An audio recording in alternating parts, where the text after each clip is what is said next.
to lecture to students. So it's really quite unnerving. I'm here to talk to you about science and one of the basic principles of science, replicability.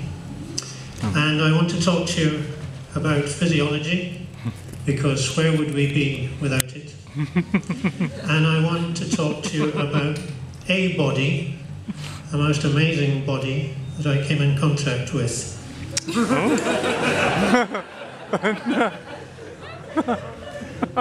So, the story that I'm going to tell you starts in July 1985, July the 12th to be exact. And there are some dates you never forget. And it's linked a bit to what Andy was talking about earlier, which is the extraordinary event that occurs when you have a child. And on July the 12th, 1985, my first child was born. And it was extraordinary because he was born at home, a bit like Andy's child, but the difference was that we'd put some planning into this. We'd actually arranged for the event to be at home. It's not easy to do. You have to persuade quite a lot of people in the health service to allow you to have what is a natural function occur in a natural place. Although why it causes such a difficulty, I don't know. I think we become over-hospitalized. Anyway, we managed it in 1985, and we were getting ready for it. And sure enough, the events progressed. And indeed, there was the opportunity to be part of this. And that's the bit that I would urge that you think about. That childbirth shouldn't be just all about the woman. I mean, there is a man involved, or who has had an involvement. And men generally like to help, and they particularly feel that they can help in their own environment. It's not so good in a hospital when you have to ask if you're allowed to do things. At home, you can just bloody well do it. And you can offer to make cups of tea. You know where the toilet is, you don't have to ask. And generally, you can be your helpful self. In my case, I think I boiled at least 17 kettles and produced about 6 sets of towels. None of the water was used. I have no idea why they wanted me to go away.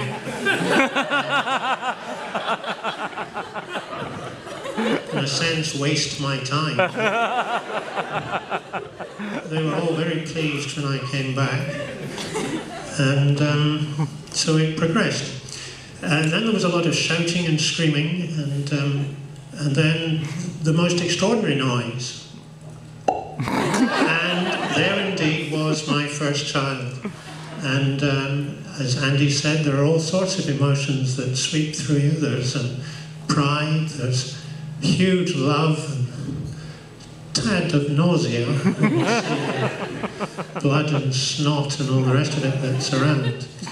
And it's not quite until Channel 4 gave us a slightly better view of what a child looks like when it comes out. What absolutely struck me, though, was what happened immediately after the baby was born. The baby is called Robbie, by the way, but at that time he didn't have a name, because we didn't know whether he was going to be a boy or a girl. So we just called him 131, because that was the time he was born. So we called him that for quite a time, as we argued over the name. But let's just use 131 for the moment. And there was 131, mewling and puking. And then what I noticed that the midwife took the 131 and started to do various measurements and things. So here was science being applied immediately after childbirth. And these were to do with physiology. There were physiological signs that were being measured. Those of you that have had a child will know that one of the things that is measured is linked to a scale called the APGAR scale. named after a paediatrician, Jennifer Apgar, who astoundingly had a name that was able to translate to 5 measures that midwives take of newborn children. The measures are A, because her name was Apgar, so it starts with A, and A is appearance. The appearance of the child. You can either get 0 for appearance, 1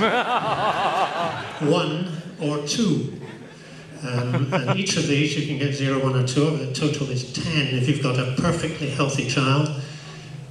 0 is not so good. So there's appearance, there's P for pulse. It's got a pulse, you're doing okay, you get 1 or 2. If you haven't got a pulse, that's good again. Then the third one is G, grimace. You know, it doesn't mean does he have a grimacing looky face. It's if you poke him, does he grimace?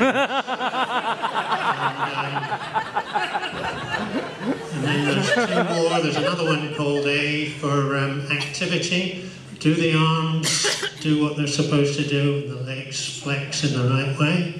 And I mean, if there was marks going for it, I reckon I would kind of force it if I had to. And R for respiration.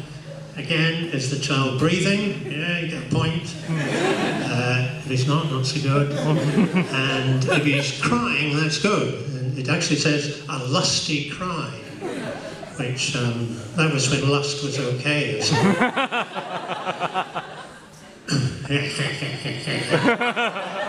that be a lusty cry? I don't know.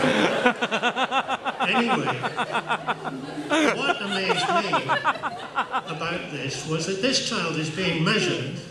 I mean, educationally, it's all wrong. I mean, you can't measure a child on things without explaining to them first what the tests are going to be and giving them a chance to practice and so on.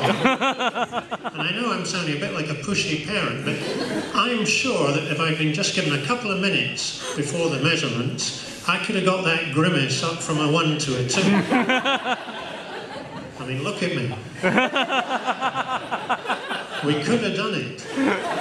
Anyway, got a 7, and they say 7 is okay, but I bet I could have got an 8 with a little bit more time with him if I'd known what was going to happen.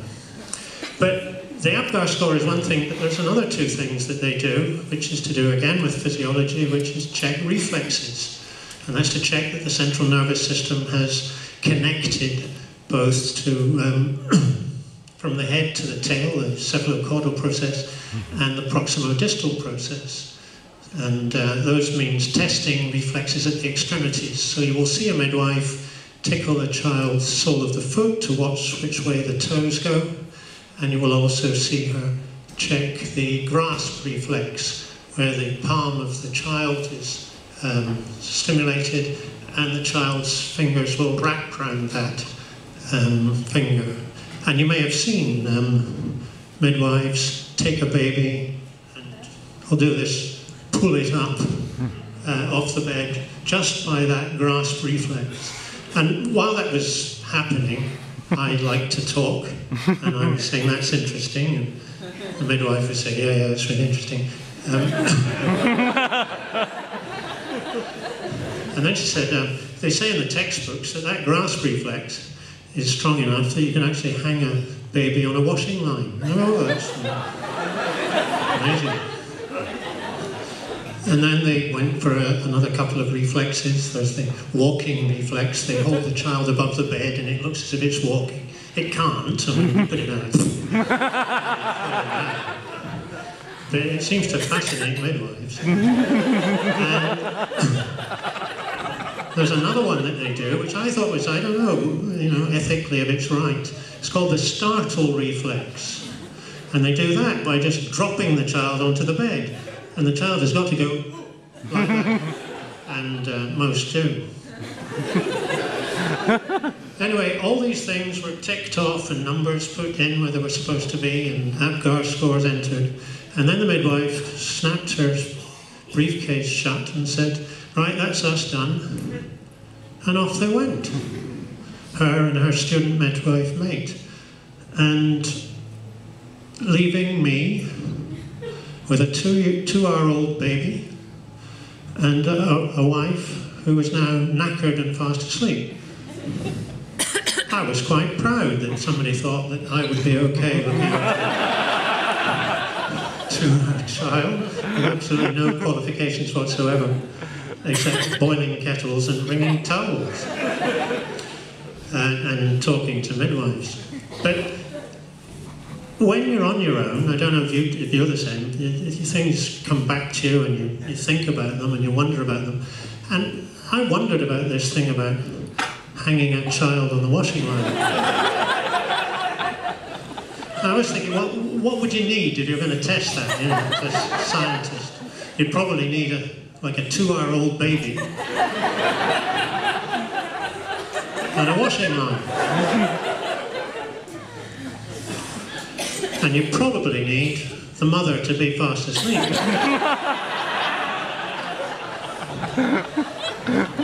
And as I was thinking this, it dawned on me that I had those very three things. I had a 2-hour-old baby, I had a washing line out the back, and I had a mother fast asleep. So I did what any man would do in those circumstances.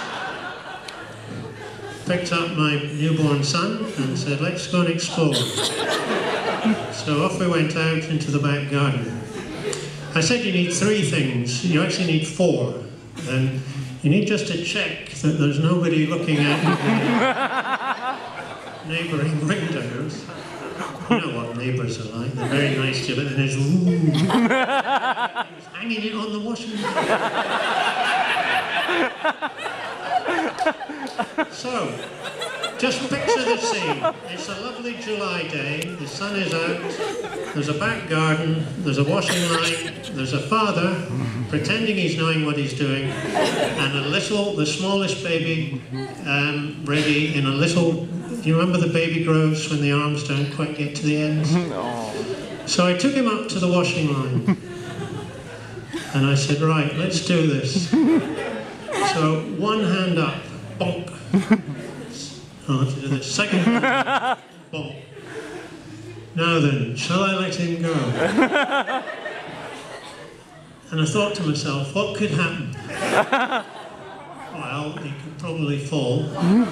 But I've played a lot of rugby, and I reckon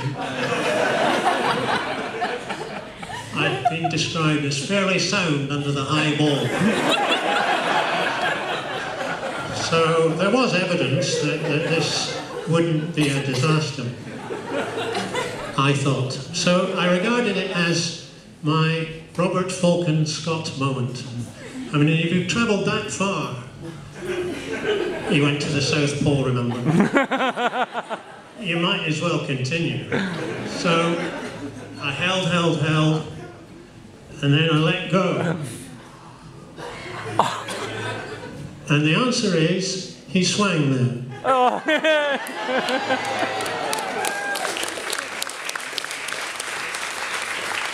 So I felt vindicated. And I thought, no, I wonder how long would he stay there for a bit, and I could go and get a camera.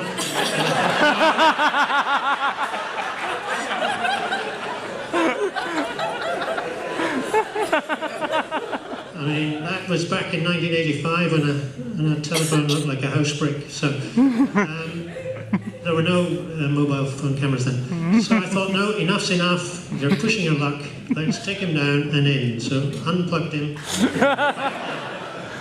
And as I went into the bedroom, my wife was kind of a bit groggy through that air and water or whatever it is that they have, gas and air.